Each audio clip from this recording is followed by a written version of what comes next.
दिक्कत है,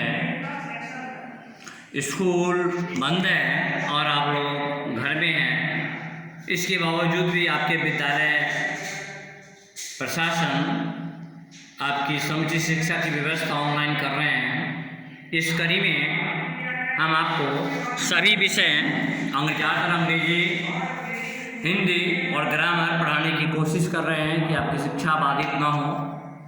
तो मैंने आपको हिंदी के पाठ्य पुस्तक सुमंगला पढ़ा रहे थे, जिसमें मैंने एक बहुत अच्छी कहानी पढ़ाई है, भला मेहमान। भला मेहमान, भला का मतलब होता है अच्छा, नेक, और मेहमान जो अतिथि देवतुल्य होते हैं। अब एक बात और मैं आपको कहना चाहूँगा कि कोई भी हो, यदि वह परिश्रमी नहीं होगा, उद्यमी नहीं होगा, तो फिर विकास संभव नहीं है। उसे हर तरह से कठिनाइयों का सामना करना पड़ेगा। और इसी कड़ी में आपने देखा कि 4 भाई थे, चारों आलसी थे, ज़मीन जायदाद बिक गए। एक सहजन का पेड़ था, कुटुंब आए तो उसके यहाँ खाने की दिक्कत हो रही थी, और क्या क्या दिक्कत आई सो आप देख रहे हैं कि लोग, एक सहजन का पेड़ था, उसमें जब फड़ा हुआ सहजन कुछ दिन के हाथ में बेचा करता था, और जो पैसे आते थे उससे उनका जीवन चलता था। तो अब मैं आपको जो पाठ पढ़ाया हूँ, उस पाठ के अगले भाग को पढ़ाने जा रहा हूँ। चारपाइयों पर सभी लोग के जोर जोर से खर्राटे सुनाई पड़ने लगे, लेकिन मेहमान तो जाग रहा था। वह दूरदर्शी था। उसने सोचा, कितना प्रतिष्ठित खानदान है। झूठी और बनावटी इज्जत के ख्याल से ही नौजवान लड़के खाने पीने की तकलीफ बर्दाश्त करते हुए सोहजन के इस मामूली पेड़ के भरोसे गुजारा कर रहे हैं। कहने का मतलब है कि आदमी अपनी इज्जत बचाने के लिए कि हम खानदानी हैं, काम नहीं करेंगे, किसी में नौकरी नहीं करने जाएंगे, किसी की हम मजदूरी नहीं करेंगे, और कष्ट चाहे जो भी हो, लेकिन प्रतिष्ठा तो प्रतिष्ठा है कि हम पूर्वजों से धनिक थे, अब हम मजदूरी कैसे करें। तो वह दिक्कत पे दिक्कत काटे जा रहा था, और ये बात को देख रहा था जो उसके घर आया था मेहमान सो, क्योंकि वो बहुत दूरदर्शी था, दूर की देखता था।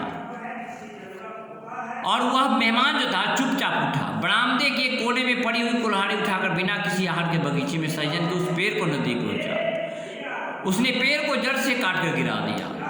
अब इस घर में मेरा रहना ठीक नहीं, यह सोचकर पाँव फटने से पहले अंधेरे ही वह मेहमान वहाँ से चल पड़ा। मेहमान सोचा कि चलो सहजन का पेड़ ऐसे गुजारा, जब सहजन का पेड़ काट देंगे तो ना वो उपाय रहेगा, तो वो अपना मजदूरी करेगा, कोई उपाय करेगा, काम करेगा। और रातों रात पेड़ काट लो, मेहमान वहाँ से पाँव फटने से सूरज उगने से पहले चला गया। सवेरा हुआ, बड़ा भाई उठकर देखता क्या है कि मेहमान बरामदे से गायब है और बगीचे में सहजन का पेड़ कटा हुआ है। घर को सहारा देने वाले किसी बुजुर्ग के मरने से जैसा मातम छा जाता है। मान लो कोई आदमी कमाने वाला है घर में, और उसी के भरोसे सारा परिवार चलता है, और वही आदमी मर जाए तो घर के क्या हाल होगा। जरा सोचने वाली बात है। सबकी मुंह में जाबी लग जाएगा, सबके पेट पर दाने के पेट पर। वैसा ही उस परिवार में भी छा गया। कहने का मतलब सोहजन से उसका गुजारा करता, सोहजन का पेड़ कट गया। माँ जो थी उन चारों की कहने लगी, वह नास्पिटा कहाँ से आया था, वह रिश्तेदार नहीं, मेहमान नहीं, पिछले जन्म का हमारा कोई दुश्मन था, जो हम भी गुजारा करते थे सोहजन के पेड़ से सहजन का पेड़ काट कर चला गया। अगर उसे हमारी बुरी हालत पर तरस आ रहा था तो चुपचाप हमारे घर 7-8-10 मन अनाज भेज देता खाने के लिए। हमारे परिवार का एकमात्र सहारा जो सहजन का पेड़ था, उसने क्यों काटा। अब क्या होगा हे भगवान। अब हम माँ सोच रही है उन चारों की कि हमारा बच्चा कहाँ से गुजारा करेगा, कैसे खाएगा, क्योंकि जो सोहजन का एकमात्र इकलौता पेड़ सहारा था वो भी अब कट चुका है। बड़े भाई ने बुढ़िया से कहा, हमने घर की पुश्तैनी इज्जत बचाई, न किसी की नौकरी की, न किसी के आगे हाथ फैलाए, मगर अब गुजारा चलाना मुश्किल है। कहीं न कहीं काम तो ढूंढना ही पड़ेगा। बड़े बेटे ने बड़ी दिमाग वाली बात की, बड़ी बुद्धिमानी वाली बात की कि भाई काम करने में क्या अर्थ है, क्या दिक्कत है, क्या परेशानी है। भीख मांगना पड़ता है तो लोग भीख भी मांगते हैं। या तो शरीर मतलब हट्टा कट्टा हो, यदि शरीर ठीक हो, स्वस्थ हो, तो काम कर लेने में कौन सी इज्जत चली जाएगी काम करने से। आप लोग भी ज़िंदगी कभी मत सोचना कि यदि हम काम किसी का कर लेंगे तो हम छोटा हो जाएंगे। काम से कोई छोटा नहीं होता, करने से है ना, कोई काम छोटा होता है। उस बस्ती में चारों भाइयों की काफ़ी इज्जत थी, अपने खानदान ईमानदारी के लिए हुए काफ़ी मशहूर थे। जहाँ जाते वही लोग उनसे अच्छा बर्ताव करते। एक बहुत धनी मनी कदरदान ने बड़े भाई को अपने यहाँ नौकरी पर रख लिया। अब बड़ा भाई बेचारा समझदार, वो नौकरी ढूंढ लिया। अब वहाँ का एक धनी मनी था लेकिन उनके कदर करता था, इसलिए उनको नौकरी हुई। दूसरे भाई को कहीं ना कहीं काम पर लग गए। 1 साल हो गया, चारों की हालत अच्छी हो गई। बताओ, सोहिजन का पेड़ यदि नहीं कटा होता तो क्या ये सब नौकरी ढूंढते और हालत अच्छी होती? नहीं ना। तो मेहमान अच्छा ही किया। मतलब कहने का मतलब, कभी आपके साथ कोई बुरा हो तो सोचना इसमें ईश्वर की मर्जी है, और जो कुछ भी होता है अच्छा होता है, भला के लिए होता है। सोहिजन का पेड़ कटा, चारों भाई काम ढूंढने के लिए चले गए। चारों की हालत अच्छी हो गई, घर की स्थिति भी ठीक हो गई, घर में दूध घी की भी कमी नहीं रही। जो पहले दिक्कत होती थी, अब पहले दिक्कत इसलिए होती थी क्योंकि चारों काम नहीं करते थे। कहते थे हमारी शान है, मान है, इज्जत के लिए इज्जत, हम इज्जत वाले नौकरी करने जाएंगे, और सोहिजन के पेड़ के भरोसे गुजारा करता था। लेकिन जब नौकरी चली गई, काम नौकरी, सोहिजन का पेड़ चला गया, संपत्ति चली गई, तो अब नौकरी करने के लिए विवश हो गए। क्या अर्थ है भाई नौकरी करने में? नौकरी करने से कोई छोटा थोड़ी होता है। दूसरी दिवाली आई, वही मेहमान फिर उनके यहाँ आया। उसने कबूल किया कि सोहिजन का पेड़ वह उसने कुल्हाड़ी से काटा था। उस कठोर कर्म के पीछे उसके दिल में नेक नियति थी। कहने का मतलब वो मेहमान जो था उसे नसीहत देना चाहता था कि तुम इस पेड़ के भरोसे मत रहो। चाह भी गया है। स्वामी विवेकानंद के राय जब एक not stop till the goal is reached. उठो, जागो और तब तक चलते रहो जब तक तुम्हें लक्ष्य न मिल जाए। मान लो मैं भूखा हूं तो मेरा लक्ष्य क्या है? रोटी। तो मुझे जहां भी से भी रोटी मिले मुझे वहां जाना चाहिए। जिस काम से रोटी मिले वह काम करना चाहिए।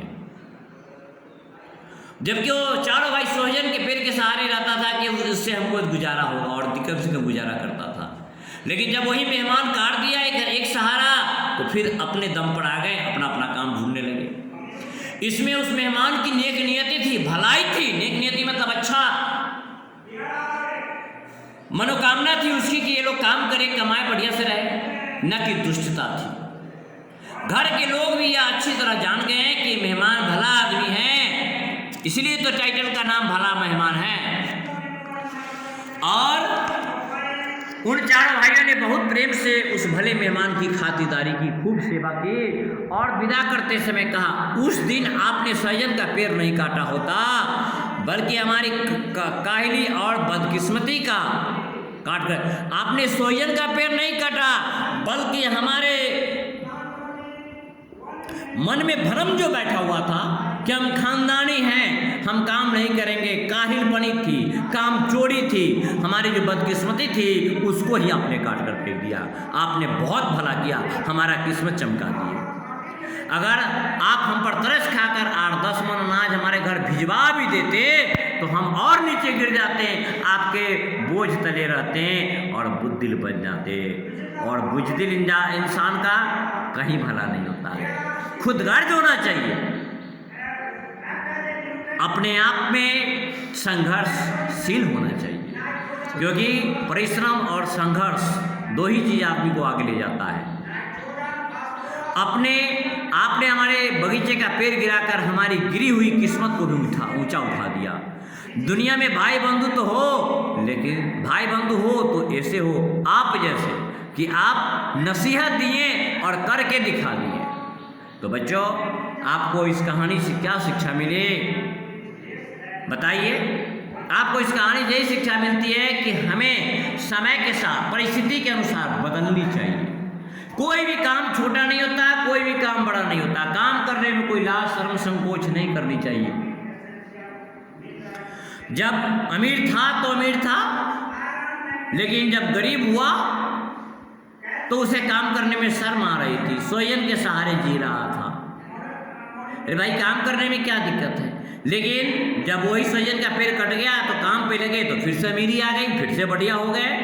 तो हमें सोचे कि कोई भी काम से हमें शर्म नहीं करनी चाहिए, मेहनत हमेशा करनी चाहिए, परिश्रम हमेशा करनी चाहिए, हमेशा जिंदगी के लिए संघर्ष। कहा भी गया है कि जिंदगी एक संघर्ष है, here is existence for life, यहाँ जीवन के लिए संघर्ष है। जो संघर्षशील है वही सफल इंसान है। तो आप भी संघर्षशील रहेंगे, चाहे जो भी काम करें, पढ़ाई के काम करें, घर के काम करें, खेती के काम करें, जो काम करें उसमें भरपूर मेहनत करें, पूरी ईमानदारी के साथ काम करें, आप सक्सेस होंगे। और एक बात जान लीजिए, हमेशा ना गरीबी रहती है ना अमीरी रहती है, nothing is permanent here except the changing. परिश्रम सबसे बड़ी चीज़ है, दुनिया में कुछ भी अस्थायी नहीं है। आदमी परिश्रम से जो चाहे सब संभव है। तो मैं आपसे अंतिम बात यही कहना चाहता हूँ कि आप भी मेहनत करें और आगे बढ़ें, विद्यालय खुलने का इंतजार करें, हम आपको बेहतर शिक्षा देने का भरपूर प्रयास करेंगे और